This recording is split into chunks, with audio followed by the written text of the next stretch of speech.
ਦੇਸ਼ ਪ੍ਰਦੇਸ਼ ਟੀ ਵੇਖ ਰਹੇ ਸਾਰੇ ਦਰਸ਼ਕਾਂ ਦਾ ਤੇ ਰੈਡ ਐਫਐਮ ਸੁਣਨ ਵਾਲੇ ਸਾਰੇ ਸਰੋਤਿਆਂ ਦਾ ਇਸ਼ਿਤਾ ਭਾਰਦਵਾਜ ਵੱਲੋਂ ਸਵਾਗਤ ਹੈ। ਸਾਨੂੰ ਸਾਰਿਆਂ ਨੂੰ ਪਤਾ ਹੈ ਕਿ ਕੋਵਿਡ ਨੇ ਜਿੱਥੇ ਫਿਜ਼ੀਕਲ ਹੈਲਥ ਨੂੰ ਇਫੈਕਟ ਕੀਤਾ ਹੈ ਉੱਥੇ ਹੀ ਮੈਂਟਲ ਹੈਲਥ ਨੂੰ ਵੀ ਓਨਾ ਹੀ ਇਫੈਕਟ ਕੀਤਾ, ਲੇਕਿਨ ਗੱਲ ਫਿਜ਼ੀਕਲ ਹੈਲਥ ਦੀ ਹੁੰਦੀ ਰਹੀ, ਮੈਂਟਲ ਹੈਲਥ ਬਾਰੇ ਬਹੁਤ ਹੀ ਘੱਟ ਧਿਆਨ ਦਿੱਤਾ ਗਿਆ। ਆਪਾਂ ਤੁਹਾਡਾ ਧਿਆਨ ਖਿੱਚਣ ਲਈ ਅੱਜ ਲੈ ਕੇ ਹਾਜ਼ਰ ਹਾਂ ਅਜਿਹਾ ਮੁੱਦਾ ਜਿਸ ਬਾਰੇ ਆਪਾਂ ਮੈਂਟਲ ਹੈਲਥ ਨੂੰ ਹੀ ਫੋਕਸ ਦੇਵਾਂਗੇ ਤੇ ਇਸ ਦੇ ਉੱਤੇ ਹੀ ਆਪਾਂ ਚਰਚਾ ਕਰਾਂਗੇ।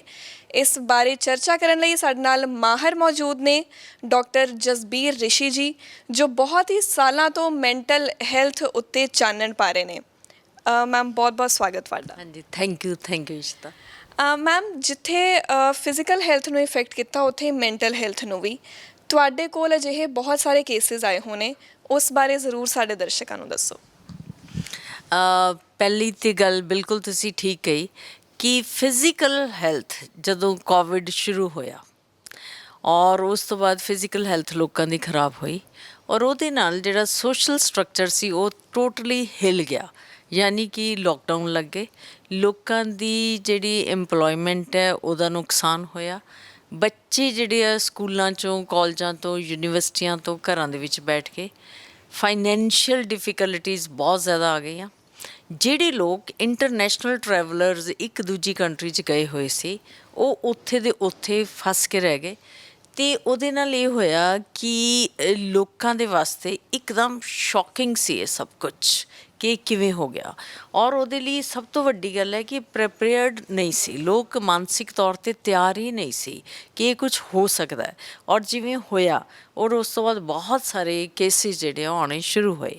ਜਿਵੇਂ ਕਿ ਅਸੀਂ ਅਗਰ ਪਿਛਲੇ ਸਾਲ ਦੀ ਗੱਲ ਕਰੀਏ 2020 ਦੀ, ਤਾਂ ਸਾਡੇ ਇੱਥੇ ਪੰਜਾਬ ਦੇ ਵਿੱਚ ਹੀ ਪੁਲਿਸ ਮਹਿਕਮੇ ਨੇ ਵੀ ਕੁਛ ਡੋਮੈਸਟਿਕ ਵਾਇਲੈਂਸ ਦੇ ਸੈੱਲ ਬਣਾਏ ਔਰ ਉਹਦੇ ਵਿੱਚ ਮੈਂ ਐਜ਼ ਏ ਸਾਈਕੋਲੋਜਿਸਟ ਕੰਮ ਕੀਤਾ।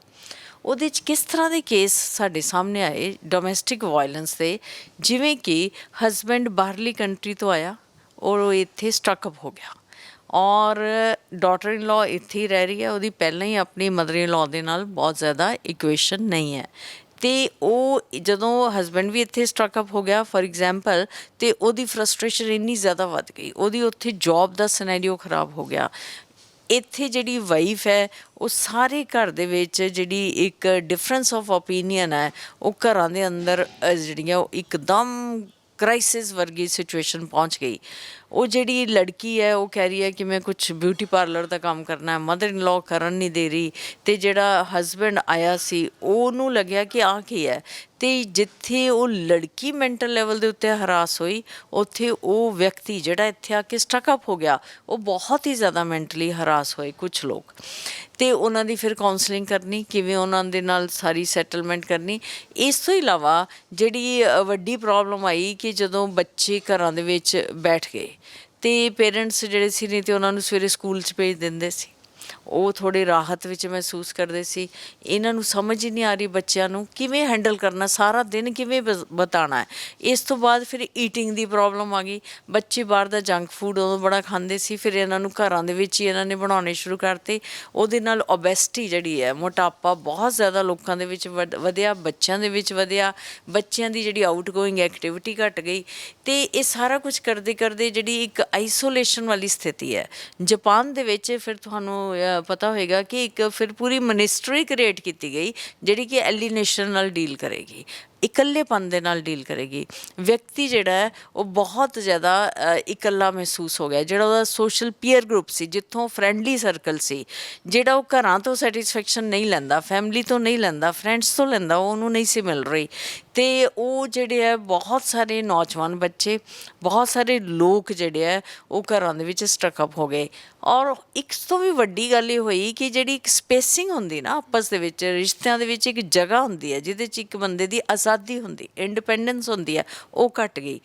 ਇੱਕ ਦੂਜੇ ਦੇ ਫੋਨ ਕਾਲਸ ਨੂੰ ਚੈੱਕ ਕਰਨਾ, ਇੱਕ ਦੂਜੇ ਦੀਆਂ ਮਿਸਡ ਕਾਲਸ ਦੇਖਣੀਆਂ, ਉਹ ਜਿਹੜਾ ਬੰਦਾ ਬਾਹਰ ਜਾਂ ਜਿਹੜੀ ਲੜਕੀ ਬਾਹਰ ਨੌਕਰੀ ਕਰਨ ਜਾਂਦੀ ਸੀ ਉਹਨੂੰ ਇੱਕ ਸਪੇਸ ਮਿਲ ਜਾਂਦਾ ਸੀ, ਅਤੇ ਉਹ ਜਿਹੜਾ ਸਪੇਸ ਘੱਟ ਗਿਆ ਅਤੇ ਉਹਦੇ ਨਾਲ ਜਿਹੜੀ ਵਾਇਲੈਂਸ ਹੈ ਅਤੇ ਜਿਹੜੀਆਂ ਲੜਾਈ ਝਗੜੇ ਹੈ, ਜਿਹੜੀਆਂ ਮੈਂਟਲ ਪ੍ਰੋਬਲਮਸ ਹੈ, ਵਧੀਆਂ। ਜੀ, ਬਹੁਤ ਹੀ ਇੰਪੋਰਟੈਂਟ ਗੱਲ ਕਹੀ ਮੈਮ ਨੇ ਕਿ ਸਪੇਸ ਕਿਤੇ ਨਾ ਕਿਤੇ ਘਟਦੀ ਰਹੀ ਤੇ ਮੈਮ ਜਦੋਂ ਸਪੇਸ ਘਟਦੀ ਹੈ ਉਦੋਂ ਐਂਗਜ਼ਾਈਟੀ ਵੀ ਸਾਡੀ ਵੱਧਦੀ ਹੈ। ਸਾਨੂੰ ਪਤਾ ਨਹੀਂ ਹੁੰਦਾ ਕਿ ਹੁਣ ਆਪਾਂ ਕਰੀਏ ਕਿ ਸਿੰਪਟਮਸ ਨਜ਼ਰ ਆਉਣੇ ਸ਼ੁਰੂ ਹੋ ਜਾਂਦੇ ਆ, ਪੈਲਪੀਟੇਸ਼ਨ ਹੋਣੀ ਲੱਗ ਜਾਂਦੀ ਹੈ।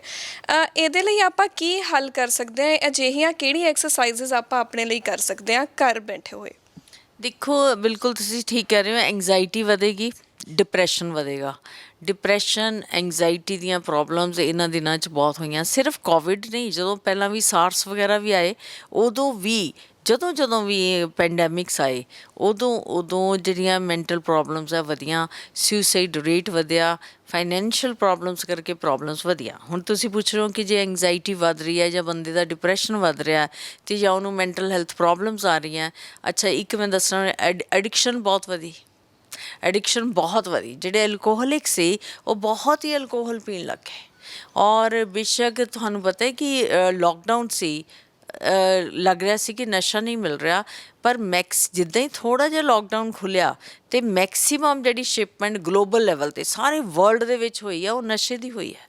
ਉਹ ਕੋਂਟੈਕਟਲੈਸ ਨਸ਼ਾ ਵਿਕਣ ਲੱਗਿਆ। ਪਹਿਲੇ ਤਾਂ ਫੋਨ ਕਰਨਾ, ਕਿਸੇ ਨੇ ਕਿਸੇ ਨੂੰ ਫੜਾ ਕੇ ਆਉਣਾ, ਹੁਣ ਤਾਂ ਔਨਲਾਈਨ ਸੇਲ ਹੋਣ ਲੱਗ ਗਈ। ਇੱਕ ਨਵਾਂ ਰਸਤਾ ਲੱਗ ਗਿਆ ਲੋਕਾਂ ਨੂੰ ਵੀ ਔਨਲਾਈਨ ਜਿਹੜੀ ਹੈ ਡਿਲੀਵਰੀ ਹੋ ਸਕਦੀ ਹੈ। ਸੋ ਮੈਂ ਦੇਖਿਆ ਕਿ ਲੋਕ ਘਰਾਂ ਵਿੱਚ ਬੈਠੇ ਔਰ ਉਹਨਾਂ ਦੀ ਜਿਹੜੀ ਡਰਿੰਕਿੰਗ ਦੀ ਸੀਗੀ ਉਹ ਬਹੁਤ ਜ਼ਿਆਦਾ, ਬਹੁਤ ਐਲਕੋਹਲਿਕ ਪੇਸ਼ੈਂਟ ਆਏ ਉਹਨਾਂ ਦਿਨਾਂ ਦੇ ਵਿੱਚ, ਅਤੇ ਇਹ ਸਥਿਤੀ ਵੀ ਬਹੁਤ ਜ਼ਿਆਦਾ ਖਰਾਬ ਹੋਈ। ਅਤੇ ਹੁਣ ਇਹ ਹੈ ਕਿ ਇਹਦੇ ਤੋਂ ਬਚਣਾ ਕਿਵੇਂ ਹੈ? ਦੇਖੋ, ਪਹਿਲੀ ਗੱਲ ਤਾਂ ਇਹ ਹੈ ਕਿ ਹਰ ਚੀਜ਼ ਨੂੰ ਲਾਈਫ ਦੇ ਵਿੱਚ ਬਹੁਤ ਹੀ ਪੇਸ਼ੈਂਸ ਦੇ ਨਾਲ ਡੀਲ ਕਰਨਾ ਪੈਂਦਾ। ਸਭ ਤੋਂ ਪਹਿਲੀ ਚੀਜ਼ ਇਹ ਹੈ। ਔਰ ਉਹ ਪੇਸ਼ੈਂਸ ਕਿੱਥੋਂ ਆਏਗੀ? ਉਹ ਪੇਸ਼ੈਂਸ ਆਏਗੀ ਜੇ ਘਰ ਦੇ ਐਲਡਰਸ, ਵੱਡੇ ਜਿਹੜੇ ਆ, ਸਭ ਤੋਂ ਪਹਿਲੇ ਉਹ ਪੇਸ਼ੈਂਸ ਵਿੱਚ ਜਾਣ, ਜਿਹਦੇ ਵਿੱਚ ਕਿ ਪੇਰੈਂਟਸ ਹੈ ਜਾਂ ਗ੍ਰੈਂਡ ਪੇਰੈਂਟਸ ਹੈ। ਜਦੋਂ ਉਹ ਪੇਰੈਂਟਸ ਹੀ ਆਪਸ ਦੇ ਵਿੱਚ ਲੜਨ ਲੱਗ ਗਏ ਅਤੇ ਜਿਹੜੇ ਬੱਚੇ ਹੈ ਉਹਨਾਂ ਦੀ ਐਂਗਜ਼ਾਇਟੀ ਤਾਂ ਹਾਈ ਹੋਏਗੀ। ਰੋਲ ਮਾਡਲ ਹੀ ਸਾਡੇ ਗਲਤ ਹੋ ਗਏ। ਮੇਰਾ ਕਹਿਣ ਦਾ ਮਤਲਬ ਹੈ ਕਿ ਸਭ ਤੋਂ ਪਹਿਲਾਂ ਜੇ ਅਸੀਂ ਚਾਹੁੰਦੇ ਹਾਂ ਕਿ ਸਾਡੇ ਬੱਚੇ ਵੀ ਹੈਲਦੀ ਰਹਿਣ ਮੈਂਟਲੀ, ਫਿਜ਼ੀਕਲੀ, ਔਰ ਅਸੀਂ ਵੀ ਮੈਂਟਲੀ ਫਿਜ਼ੀਕਲੀ ਹੈਲਦੀ ਰਹੀਏ, ਔਰ ਘਰ 'ਚ ਇੱਕ ਖੁਸ਼ਨੁਮਾ ਦਾ ਮਾਹੌਲ ਹੋਏ, ਔਰ ਬੱਚੇ ਵੀ ਗਰੋ ਕਰਨ, ਅਤੇ ਇੱਕ ਗੱਲ ਨੂੰ ਹਮੇਸ਼ਾ ਯਾਦ ਰੱਖੀਏ ਕਿ ਇਹ ਜ਼ਿੰਦਗੀ ਦਾ ਹਿੱਸਾ ਹੈ। ਕਦੀ ਪੈਂਡੈਮਿਕਸ ਆਉਣਗੇ, ਕਦੀ ਅਰਥਕੁਇਕਸ ਆਉਣਗੇ, ਕਦੀ ਕਿਸੇ ਤਰ੍ਹਾਂ ਦੀਆਂ ਡਿਜ਼ੀਜ਼ਿਜ਼ ਆ ਜਾਂਦੀਆਂ, ਕੋਈ ਪਰਸਨਲ ਡਿਜ਼ੀਜ਼ ਆ ਜਾਂਦੀ ਹੈ, ਕਿਸੇ ਫੈਮਿਲੀ ਮੈਂਬਰ ਦੀ ਡੈਥ ਹੋ ਜਾਂਦੀ ਹੈ, ਜਾਂ ਲੋਸਿਸ, ਫਾਈਨੈਂਸ਼ੀਅਲ ਲੋਸ ਹੋ ਜਾਂਦੇ ਹੈ, ਜੋਬ ਲੋਸ। ਇਹ ਪਾਰਟ ਹੈ ਲਾਈਫ ਦਾ। ਤੁਹਾਡੀਆਂ ਚੀਜ਼ਾਂ ਗੁੰਮ ਜਾਂਦੀਆਂ, ਤੁਹਾਡਾ ਕੁਝ ਗੁੰਮ ਗਿਆ ਖਾਸ, ਅਤੇ ਮੁਸ਼ਕਿਲਾਂ ਜਿਹੜੀਆਂ ਉਹ ਤਾਂ ਖੜੀਆਂ। ਪਰ ਪ੍ਰੋਬਲਮ ਇਹ ਹੈ ਕਿ ਗੱਲ ਤਾਂ ਇਹ ਹੈ ਕਿ ਉਹਨਾਂ ਨੂੰ ਮੈਨੇਜ ਕਿੱਦਾਂ ਕਰਨਾ, ਤੁਸੀਂ ਆਪਣੇ ਆਪ ਨੂੰ ਕਿਵੇਂ ਮੈਨੇਜ ਕਰਨਾ। ਉਹਦੇ 'ਚ ਮੈਨੂੰ ਲੱਗਦਾ ਕਿ ਪੇਰੈਂਟਸ ਦਾ ਬਹੁਤ ਵੱਡਾ ਰੋਲ ਹੈ। ਔਰ ਦੂਸਰਾ ਰੋਲ ਹੈ ਕਮਿਊਨੀਕੇਸ਼ਨ ਦਾ। ਬੈਠ ਕੇ ਸਾਰੇ ਇੱਕ ਦੂਸਰੇ ਨਾਲ ਗੱਲ ਕਰੋ, ਔਰ ਇੱਕ ਦੂਸਰੇ ਦੀ ਰਿਸਪੈਕਟ ਦਾ ਮਤਲਬ ਇੱਕ ਦੂਸਰੇ ਦੀ ਇੰਟਰਸਟ ਦੀ ਰਿਸਪੈਕਟ ਕਰੋ। ਮੰਨ ਲਓ ਕਿਸੇ ਨੂੰ ਡਾਂਸ ਅੱਛਾ ਲੱਗਦਾ ਹੈ, ਜਾਂ ਕਿਸੇ ਨੂੰ ਰਾਈਟਿੰਗ ਅੱਛੀ ਲੱਗਦੀ ਹੈ, ਕਿਸੇ ਨੂੰ ਪੇਂਟਿੰਗ ਅੱਛੀ ਲੱਗਦੀ, ਉਹਨੂੰ ਉਨੀ ਕੁ ਸਪੇਸ ਦਿਓ ਕਿ ਉਹਨੂੰ ਗਰੋ ਕਰੇ, ਔਰ ਇੱਕ ਦੂਸਰੇ ਦੀ ਹੈਲਪ ਕਰੀਏ। ਬਾਕੀ ਕ੍ਰਾਈਸਿਸ ਹਰ ਤਰ੍ਹਾਂ ਦੀ ਲਾਈਫ ਦੇ ਵਿੱਚ ਆਉਣੀ ਹੈ।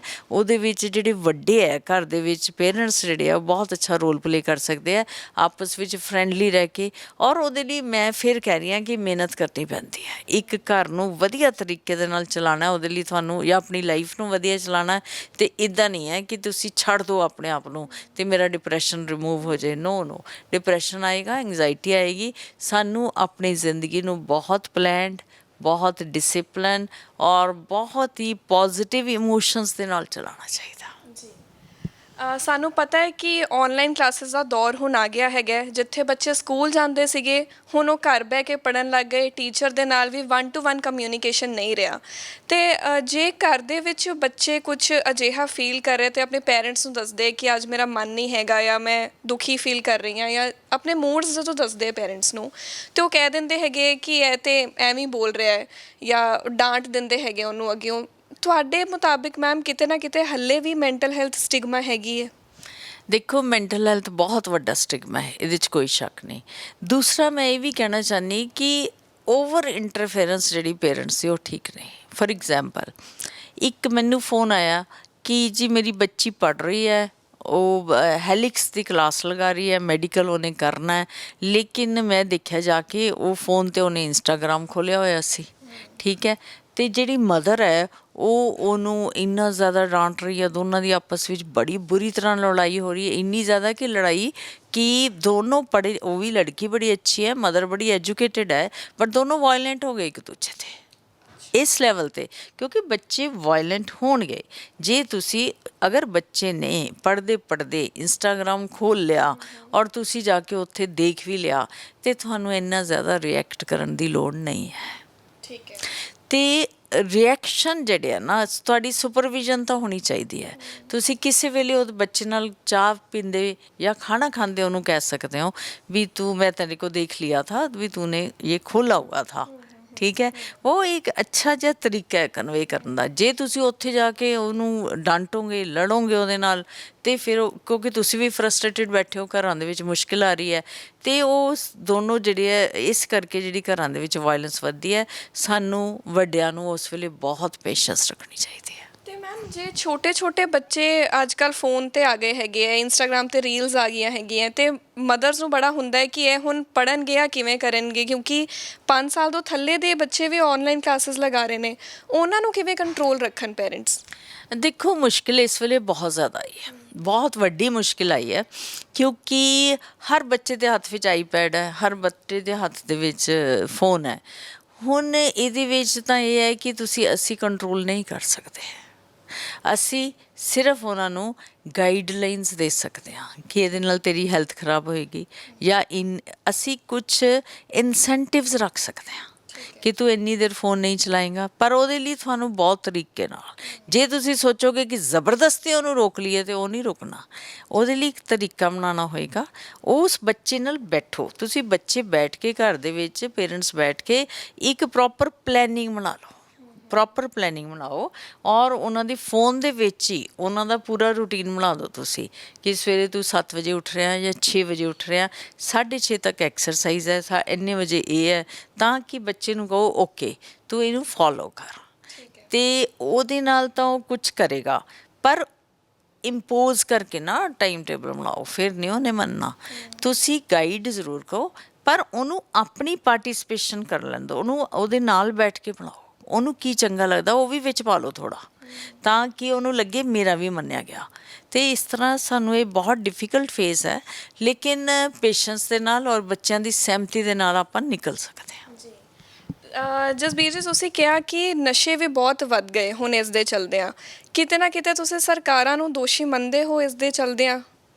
ਦੇਖੋ, ਸਰਕਾਰਾਂ ਤਾਂ ਦੋਸ਼ੀ ਹੈ ਹੀ ਹੈ, ਕਿਉਂਕਿ ਸਾਡੀਆਂ ਜਿਹੜੀਆਂ ਪੋਲਿਸੀਜ਼ ਆ ਨਾ, ਜਿੱਦਾਂ ਹੁਣ ਅਸੀਂ ਸ਼ਿਪਮੈਂਟ, ਇਸ ਵੇਲੇ ਸ਼ਿਪਸ ਦੇ ਥਰੂ ਜਿਹੜਾ ਬਹੁਤ ਜ਼ਿਆਦਾ ਨਸ਼ਾ ਹੈ, ਔਰ ਉਹ ਜਿਹੜਾ ਆ ਰਿਹਾ ਨਸ਼ਾ, ਔਰ ਸਭ ਤੋਂ ਜ਼ਿਆਦਾ ਨਸ਼ਾ ਤੁਹਾਨੂੰ ਦੱਸਾਂ ਸ਼ਿਪਸ ਦੇ ਥਰੂ ਹੋ ਰਿਹਾ। ਜਿਹੜਾ ਹੈ ਨਾ ਕਿ ਸਰਹੱਦ ਤੋਂ ਥੋੜ੍ਹਾ ਸੁੱਟਤਾ, ਉਹ ਤਾਂ ਘੱਟ ਹੈ, ਲੇਕਿਨ ਜਿਹੜੀ ਵੱਡੀ ਆ ਰਿਹਾ ਨਾ ਕਾਰਗੋਸ, ਉਹ ਤਾਂ ਸ਼ਿਪਮੈਂਟ ਹੈ। ਹੁਣ ਇਹ ਹੈ ਕਿ ਉਹਦੇ ਵਿੱਚ ਸਾਡੀਆਂ ਨੈਸ਼ਨਲ ਪੋਲਿਸੀਜ਼ ਔਰ ਸਾਡੀਆਂ ਗਵਰਨਮੈਂਟ ਦੀਆਂ ਪੋਲਿਸੀਜ਼, ਔਰ ਉਸ ਤੋਂ ਬਾਅਦ ਸਾਡੀ ਲਾਅ ਦੀ ਐਨਫੋਰਸਮੈਂਟ, ਕਿ ਤੁਹਾਨੂੰ ਬੰਦਾ ਅਗਰ ਫੜਿਆ ਜਾਂਦਾ ਹੈ ਅਤੇ ਫਿਰ ਉਹਦੇ ਉੱਤੇ ਤੁਸੀਂ ਕਿੰਨੀ ਕੁ ਸਖਤੀ ਕਰਦੇ ਹੋ, ਕਿ ਉਹਨੂੰ ਕਿਸੇ ਪੋਲੀਟੀਕਲ MP MLA ਦੇ ਕਹਿਣ 'ਤੇ ਛੱਡ ਦਿੰਦੇ ਹੋ, ਜਾਂ ਤੁਸੀਂ ਉਹਦੇ 'ਤੇ ਪ੍ਰੋਪਰ ਕੇਸ ਬਣਾਉਂਦੇ ਹੋ। ਅਤੇ ਇਹ ਜਿਹੜੀ ਲਾਅ ਦੀ ਇਨਫੋਰਸਮੈਂਟ ਹੈ, ਇਹ ਬਹੁਤ ਇੰਪੋਰਟੈਂਟ ਹੈ, ਕਿਉਂਕਿ ਮੈਂ ਇਹ ਮੰਨਦੀ ਹਾਂ ਕਿ ਹਿਊਮਨ ਮਾਈਂਡ ਬੜਾ ਖਤਰਨਾਕ ਚੀਜ਼ ਹੈ, ਇਹਨੂੰ ਕੰਟਰੋਲ ਕਰਨ ਵਾਸਤੇ ਕਾਨੂੰਨਾਂ ਦੀ ਜ਼ਰੂਰਤ ਹੈ। ਜੀ, ਅਸੀਂ ਜਸਬੀਰ ਰਿਸ਼ੀ ਜੀ ਦਾ ਬਹੁਤ ਹੀ ਕੀਮਤੀ ਸਮਾਂ ਲਿਆ ਹੈਗਾ। ਮੈਮ, ਜਾਂਦੇ ਤੁਸੀਂ ਦਰਸ਼ਕਾਂ ਨੂੰ ਕੀ ਸੁਨੇਹਾ ਦੇਣਾ ਚਾਹੋਗੇ? ਮੈਂ ਇਹੀ ਕਹਿਣਾ ਚਾਹਾਂਗੀ ਕਿ ਮੁਸ਼ਕਿਲਾਂ ਆਉਣਗੀਆਂ, ਫਿਜ਼ੀਕਲ ਹੈਲਥ ਦੀਆਂ ਵੀ, ਮਾਨਸਿਕ ਸਿਹਤ ਦੀਆਂ ਵੀ, ਘਰਾਂ ਦੇ ਵਿੱਚ ਪਰਿਵਾਰਾਂ ਦੀਆਂ ਵੀ ਆਉਣਗੀਆਂ ਮੁਸ਼ਕਿਲਾਂ, ਫਾਈਨੈਂਸ਼ੀਅਲ ਮੁਸ਼ਕਿਲਾਂ ਵੀ ਆਉਣਗੀਆਂ, ਰਿਸ਼ਤਿਆਂ ਦੀਆਂ ਮੁਸ਼ਕਿਲਾਂ ਵੀ ਆਉਣਗੀਆਂ, ਰਿਸ਼ਤੇ ਟੁੱਟਣਗੇ, ਭੱਜਣਗੇ, ਸਭ ਕੁਛ ਹੋਏਗਾ। ਲੇਕਿਨ ਉਹਦੇ ਵਿੱਚ ਅਸੀਂ ਇੱਕ ਤਾਂ ਉਸ ਕੁਦਰਤ ਦੇ ਉੱਤੇ ਫੇਥ ਰੱਖੀਏ, ਔਰ ਦੂਸਰਾ ਆਪਣੇ ਉੱਤੇ ਵੀ ਫੇਥ ਰੱਖੀਏ, ਆਪਣੀ ਸੈਲਫ ਦੇ ਉੱਤੇ ਫੇਥ ਰੱਖੀਏ, ਪੇਸ਼ੈਂਸ ਔਰ ਕੰਟਰੋਲ ਕਰਕੇ ਚੀਜ਼ਾਂ ਨੂੰ ਸੰਵਾਰੀਏ।